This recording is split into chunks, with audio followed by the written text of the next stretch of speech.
Hello everyone, welcome to our YouTube channel final study. আমাদের final study YouTube চ্যানেলের প্রত্যেককে স্বাগত। তো আমাদের যে এসএলএসটি ইতিহাসের সিরিজ চলছিল তার আরও একটি ক্লাসে তোমাদেরকে স্বাগত জানাচ্ছি। আগের দিন আমরা যে ওয়ার্ল্ড লাইনার সিরিজটা চালাচ্ছিলাম তার কিন্তু 50 নম্বর কোশ্চেন পর্যন্ত আমাদের আলোচনা হয়ে গেছিলো। আমাদের চ্যানেলে দুরকম সিরিজ চলছে, এক তো ওয়ার্ল্ড লাইনার চলছে, তার এটা সেকেন্ড পার্ট বলতে পারো, এবং এমসিকিউ সিরিজ চলছে। প্রতিটা সিরিজে অংশগ্রহণ করার জন্য তোমরা কিন্তু অবশ্যই আমাদের চ্যানেলটি সাবস্ক্রাইব করে নেবে, এবং একটাই রিকোয়েস্ট করব, আমাদের প্রতিটা ভিডিওতে একটু লাইক করবে। তোমরা কিন্তু লাইক করছো না, প্রত্যেককে বলবে একটু লাইক করতে, একটা কমেন্ট করতে যে ক্লাসগুলো ভালো লাগছে কিনা। তাহলে আমরা কী করে বুঝবো যে তোমাদের ক্লাস ভালো লাগছে এবং পরবর্তীটা ভিডিওটা আনবো? তার জন্য অবশ্যই লাইক করবে আর একটা কমেন্ট করে দেবে। তো চলো, 50 দাগ পর্যন্ত হয়ে গেছিলো। আজকে আমরা তার পরের দাগ থেকে শুরু করছি, এবং আগের দিন কিন্তু 50 দাগের উত্তরটা বলিনি, আজকে বলে দিচ্ছি। কোন গোষ্ঠী থেকে বাঙালি জাতির প্রধান অংশ গড়ে উঠেছিল? সঠিক উত্তর কী হবে? অস্ট্রিক গোষ্ঠী থেকে। ঠিক আছে, চলো আজকের ক্লাসটা 51 দাগ থেকে শুরু করছি। আজকেও 50টা কোশ্চেন নিয়ে আলোচনা করব। কোন রাজা প্রাচীন বাংলার জনপদকে গৌড় নামে একত্রিত করেছিলেন? সঠিক উত্তর কী হবে? শশাঙ্ক। নেক্সট, প্রাচীন বাংলার ইতিহাসে শেষ হিন্দু রাজা কে ছিলেন? প্রাচীন বাংলার ইতিহাসে শেষ হিন্দু রাজা কিন্তু ছিলেন লক্ষণ সেন। নেক্সট কোশ্চেন, কোন বাঙালি পণ্ডিত নালন্দা বিশ্ববিদ্যালয়ের অধ্যক্ষ ছিলেন? বাঙালি পণ্ডিত শিলভদ্র তিনি কিন্তু ছিলেন নালন্দা বিশ্ববিদ্যালয়ের অধ্যক্ষ। তোমাদেরকে বলে দিচ্ছি, আমরা কিন্তু তোমাদের জন্য মাত্র 149 টাকায় 25টা মক টেস্ট সিরিজ নিয়ে এসেছি। পেইড মক টেস্ট মাত্র 150 টাকায় তোমরা 25টা মক টেস্ট পাবে, একদম ফুল 60 নম্বরের মক টেস্ট থাকবে, যার ব্যাচ কিন্তু আমাদের শুরু হয়ে গেছে অলরেডি।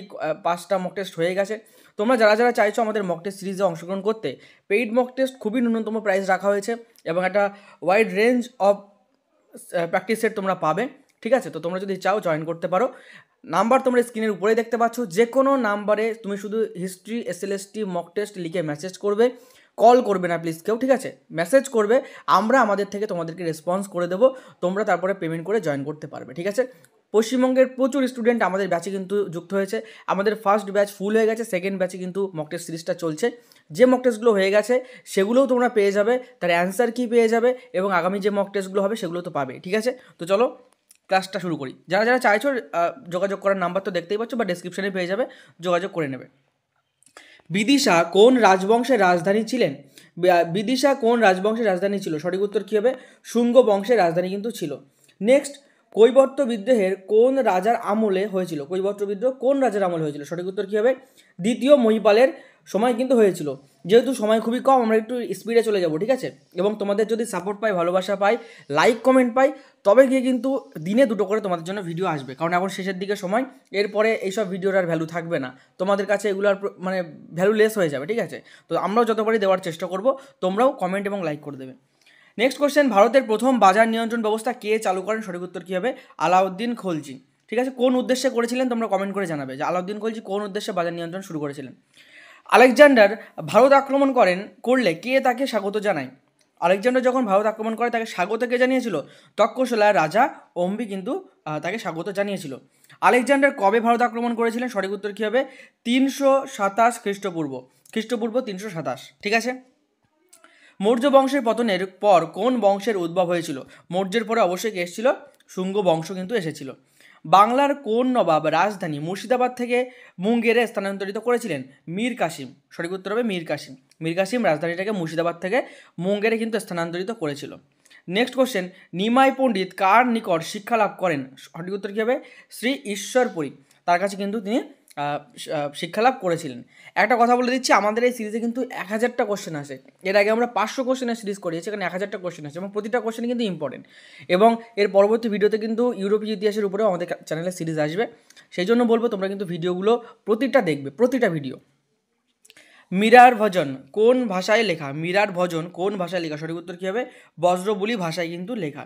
নেক্সট আমাদের 63 দাগের কোশ্চেন, মোহাম্মদ বিন তুগলক কোন নতুন মুদ্রা প্রবর্তন করেছিলেন? সঠিক উত্তর কী হবে? দোকানি মুদ্রা। কোন সাম্রাজ্যের শাসক বর্গকে দেবদেবীর সাথে তুলনা করা হতো? গুপ্ত সাম্রাজ্যের শাসকদেরকে কিন্তু দেবদেবীর সাথে তুলনা করা হতো। মহেঞ্জোদারো নগরে অন্যতম আকর্ষণীয় বস্তু কী ছিল? অবশ্যই সব থেকে যেটা নোটিসেবল ছিল কি? স্নানাগার, বৃহৎ স্নানাগার। হরপ্পার কোন জায়গায় একটি পোতাশ্রয় ছিল? লোথালে কিন্তু একটা পোতাশ্রয় বা বন্দর কিন্তু পাওয়া গেছিল। নেক্সট, মানুষ যে যুগে পাথর ও তামার যন্ত্রপাতি ব্যবহার তো তার নাম কি? কোন যুগে? ধাতুর যুগে বা ধাতুর যুগে, ঠিক আছে। কোন ভারতীয় শাসক রাষ্ট্রের খরচে হজ যাত্রার ব্যবস্থা করেছিলেন? হজ যাত্রার ফ্যাসিলিটি দিয়েছিলেন কে? আকবর। সঠিক উত্তর কী হবে? আকবর ইজ দ্য রাইট অ্যান্সার। কত খ্রিস্টাব্দে মহাত্মা গান্ধী দক্ষিণ আফ্রিকা থেকে ভারতে ফেরেন? আগে কিন্তু মহাত্মা গান্ধী দক্ষিণ আমেরিকায় থাকতেন, সেইখানে থাকা অবস্থায় তিনি অনেক কিন্তু কাজ করেছিলেন, যেটা হচ্ছে একটা নোটিসেবল কাজ কী ছিল, যে ওই যে কৃষ্ণবর্ণ মানুষের জন্য কিন্তু তিনি সেখানে আন্দোলনও করেছিল। তো 1914 সালে কিন্তু ভারতে আসেন। কুতুবশাহী সাম্রাজ্যের প্রতিষ্ঠাতা কে ছিলেন? কুলি কুতুব শাহ। সঠিক উত্তর কী হবে? কুলি কুতুব শাহ কিন্তু ছিলেন কুতুবশাহী সাম্রাজ্যের প্রতিষ্ঠাতা। 71 দাগের কোশ্চেন, কোন রাজ্য জয়কে স্মরণীয় করে রাখার জন্য আকবর বুলন্দ দরওয়াজা নির্মাণ করেন? সঠিক উত্তর কী হবে? গুজরাট জয়ের যে রাজ্য জয়কে স্মরণীয় করার জন্য। শের শাহের সমাধি কোথায় আছে? সাসারামে আছে। কার কোথায় সমাধি আছে এটা কিন্তু তোমরা অবশ্যই পড়ে যাবে, ইতিহাসে কিন্তু একটা গুরুত্বপূর্ণ টপিক। আর কার লেখা কোন গ্রন্থ, এগুলো কিন্তু অবশ্যই পড়ে যেতে হবে, কারণ এর পুরোটা যদি পড়ে না যাও এখান থেকে হয়তো একটা দুটো কোশ্চেন থেকে গেল। সুতরাং এই টপিকটা তোমাকে কভার করতেই হবে। আগ্রা নগরের পত্তন করেন কোন সম্রাট? সিকান্দার লোদি। নেক্সট কোশ্চেন, হায়দ্রাবাদের চারমিনার কে প্রতিষ্ঠা করেন? সঠিক উত্তর কী হবে? কুলি কুতুব শাহ। বাবর কোথা থেকে ভারতে প্রথম প্রবেশ করেন? বাবর কোথা থেকে প্রথম ভারতে প্রবেশ করেন? সঠিক উত্তর কী হবে? পাঞ্জাব থেকে কিন্তু তিনি প্রথম ভারতে প্রবেশ করেছিলেন। কোন মুঘল সম্রাট ইংরেজদের ভারতের সঙ্গে বাণিজ্যের অনুমতি দেন? Jahangir is the right answer. ভারতের প্রথম শ্রমিক সংঘের নাম কি? Bombay mill hands association. Bombay mill hands association হচ্ছে ভারতের প্রথম শ্রমিক সংঘ। কংগ্রেস সোশ্যালিস্ট পার্টি কে প্রতিষ্ঠা করেন? কংগ্রেস সোশ্যালিস্ট পার্টি কে প্রতিষ্ঠা করেন? সঠিক উত্তর কী হবে? জে.পি. নারায়ণ, অর্থাৎ জয়প্রকাশ নারায়ণ এবং আচার্য নরেন্দ্র দেব। নেক্সট কোশ্চেন, সাম্প্রদায়িক বাটোয়ারা নীতি কে ঘোষণা করেন? সাম্প্রদায়িক বাটোয়ারা নীতি ঘোষণা করেন ব্রিটিশ প্রধানমন্ত্রী ম্যাকডোনাল্ড। সঠিক উত্তর কী হবে? ব্রিটিশ প্রধানমন্ত্রী ম্যাকডোনাল্ড। গান্ধী আরউইন চুক্তি আর কি নামে পরিচিত? এই চুক্তি থেকে আর একটা কি চুক্তি নামে জানা হয়েছিল? সঠিক উত্তর কী হবে? দিল্লি চুক্তি। চুক্তিও কিন্তু তোমাদের সম্পূর্ণ কভার করে যেতে হবে, এটা কিন্তু মাস্ট ইম্পর্টেন্ট।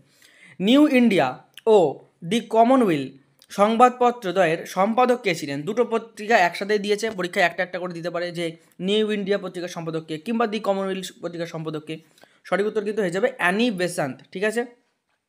গান্ধী ডারউইন চুক্তি কবে হয়? গান্ধী ডারউইন চুক্তি হয়েছিল 1931 সালের 5ই March. Hindustan socialist republican association বিপ্লবী দলে প্রতিষ্ঠাতা কে? সঠিক উত্তর কী হবে? ভগৎ সিং। নেক্সট, চাপেকর ভ্রাতৃদ্বয় কারা? দামোদর চাপেকর এবং Balkrishna Chapekar. Next question, sir William Curzon উইলিকে কে হত্যা করেন? সঠিক উত্তর কী হবে? মদনলাল ধিংড়া কিন্তু হত্যা করেছিলেন। আমি আবারও বলছি, যারা যারা চাইছো একটা ভালো মক টেস্ট সিরিজে জয়েন করতে, কারণ পরীক্ষার আগে মক টেস্ট কতটা গুরুত্বপূর্ণ সেটা তোমাদের থেকে বেটার আর কেউ জানবে না, কারণ তোমরা একজন টিচার হওয়ার প্রিপারেশান নিচ্ছ এবং তোমরা অনেকে টিচার টিউশন করো বা অন্যান্য জায়গায় পড়িয়েছো, তোমাদের অভিজ্ঞতা আছে, তোমরা জানো যে মাঠে নামার আগে ঠিক তার প্রিপারেশান নেওয়াটা কতটা গুরুত্বপূর্ণ। সেই জন্য বলবো, এখানে তোমাদের পড়ার থেকেও গুরুত্বপূর্ণ কিন্তু মক টেস্টে পার্টিসিপেট করা, যে কেমন কোশ্চেন আসতে পারে, কেমন কোশ্চেন আসছে, এবং এখান থেকে হতেই পারে প্রচুর কোশ্চেন সাজেস্টিভভাবে কিন্তু তোমরা পরীক্ষাতেও পেয়ে যাবে। সেই জন্য একটাই কথা বলবো, যদি মক টেস্ট দিতে হয় ফাইনাল স্টাডির SLST মক টেস্ট জয়েন করো। 149 টাকায় 25টা মক টেস্ট পাবে। এখনও অফারটা চলছে, হয়তো আমরা বেশি দিন অফারটা কন্টিনিউ করতে পারবো না, তবে জয়েন করো। প্রতিদিন প্রচুর ছেলেমেয়ে কিন্তু জয়েন করছে মক টেস্টে এবং তারা কিন্তু মক টেস্ট দিচ্ছে। আজকেও মক টেস্ট কিন্তু দেওয়া হবে, তোমরা দেরি না করে এই ভিডিওটা দেখার পরপরই নাম্বারে যোগাযোগ করবে, তোমাদের কিন্তু মক টেস্ট ব্যাচে জয়েন করে নেওয়া হবে। দ্য ইন্ডিয়ান ওয়ার অফ ইন্ডিপেন্ডেন্সের রচয়িতাকে? সঠিক উত্তর কী হবে? VD Savarkar. Next question, free India society কে গঠন করে? কী হবে? মাদাম কামা কিন্তু গঠন করেছিলেন। কে ভারতের বিপ্লববাদের জননী কে ছিলেন? ভারতের বিপ্লববাদের জননী মাদাম ভিকাজি রুস্তমজি কামা, ঠিক আছে, যাকে মাদাম কামাও কিন্তু বলা হয়, পুরো নামটা কিন্তু মনে রাখবে। নেক্সট কোশ্চেন, 88 দাগের কোশ্চেন, শের-ই পাঞ্জাব কাকে বলা হয়? লালা লাজপত রায়কে কিন্তু শের-ই পাঞ্জাব বলা হয়। বন্দে মাতারাম সঙ্গীতটি কোন পুস্তকের অন্তর্ভুক্ত? আনন্দমঠ পুস্তকে কিন্তু আমরা বন্দে মাতারাম সঙ্গীতটি পেয়েছিলাম। কার লেখা আনন্দমঠ? তোমরা কিন্তু 89 দাগ কমেন্ট করে কিন্তু তার উত্তরটা জানাবে। ভারতের প্রথম সুতাকল কে কোথায় স্থাপন করে? প্রথম সুতাকল কোথায় স্থাপিত হয়? সঠিক উত্তর কী হবে? কোয়াসজি নানাভাই বোম্বাইতে তিনি কিন্তু প্রতিষ্ঠা করেন 1853 সালে। ভারতীয় রেলপথের জনক কে? সঠিক উত্তর কী হবে? লর্ড ডালহৌসি কিন্তু ভারতীয় রেলপথের জনক। এখান থেকে তোমরা লিখবে যে প্রথম রেলপথ কত সালে ভারতে মানে বিস্তার করা হয়, কমেন্টে জানাবে 91 দাগ লিখে। কোথায় করা হয় সেটা কিন্তু অবশ্যই জানাবে। আর কোথা থেকে কোন পর্যন্ত করা হয়েছিল, এই তিনটে উত্তর জানাবে। দেখি তোমাদের কতটা জানো। যারা যারা ভিডিও দেখছো প্রত্যেকে কিন্তু একটা টাস্ক থাকবে, হোম টাস্কগুলো অন্তত করো। কোন গভর্নর জেনারেলের আমলে সিপাহী বিদ্রোহ হয়? কোন গভর্নর জেনারেলের আমলে সিপাহী বিদ্রোহ হয়? সঠিক উত্তর কী হবে? লর্ড ক্যানিংয়ের আমলে। কোন পেশোয়া নানা সাহেব নামে পরিচিত? বালাজি বাজিরাও, তিনি কিন্তু নানা সাহেব নামে কিন্তু পরিচিত ছিলেন। শেষের দিকে আমরা চলে এসেছি। শেষ পেশোয়া কে ছিলেন? সঠিক উত্তর কী হবে? দ্বিতীয় বাজিরাও। ঠিক আছে, মতান্তরে তাকে নানা সাহেব বলা হতো। ঠিক আছে, আচ্ছা, অনেকে নানা সাহেবও বলেন। ঠিক আছে, এখানে শেষ পেশোয়া কিন্তু মতান্তরে নানা সাহেবকে অনেকে বলে। অপশান দেখবে তোমরা, অপশানে যেটা পাবে সেটা অ্যান্সার করবে। কোন মুঘল সম্রাটের আমলে নাদির শাহ ভারত আক্রমণ করেন? সঠিক উত্তর কী হবে? সম্রাট মোহাম্মদ শাহ কিন্তু ভারত আক্রমণ করেছিলেন। ওয়াহাবি আন্দোলনের সাথে কার নাম জড়িত? স্যার সৈয়দ আহমেদ খান কিন্তু জড়িত ছিলেন ওয়াহাবি আন্দোলনের সঙ্গে। বিদ্যাসাগরকে বাংলা ভাষার প্রথম যথার্থ শিল্পী আখ্যা দেন কে? রবীন্দ্রনাথ ঠাকুর। রবীন্দ্রনাথ ঠাকুর কাকে কী কী আখ্যা দিয়েছিল সেগুলো কিন্তু তোমরা অবশ্যই পড়ে যাবে। রাজা রামমোহন রায়কে নবযুগের প্রবর্তক কে আখ্যা দেন? বিপিন চন্দ্র পাল। এই যে কাকে কি বলা হতো এবং সেই আখ্যাটা কে দিয়েছিল বিস্তারভাবে কিন্তু তোমাদের পড়ে যেতে হবে। শেষের দিকে চলে এসেছি। আধুনিক ভারতের প্রতিকৃত কাকে বলা হয়? বলার অপেক্ষা রাখে না, রাজা রামমোহন রায়কে কিন্তু আধুনিক ভারতের প্রতিকৃত বলা হয়েছিল। এবং লাস্ট আজকের কোশ্চেন, 100 নম্বর কোশ্চেন, সপ্তদশ বিধি কবে পাস হয়? সপ্তদশ বিধি কবে পাস হয়? এটাও তোমাদের জন্য হোম টাস্ক থাকছে। 100 দাগ লিখে প্রত্যেকে কমেন্ট করে জানাবে।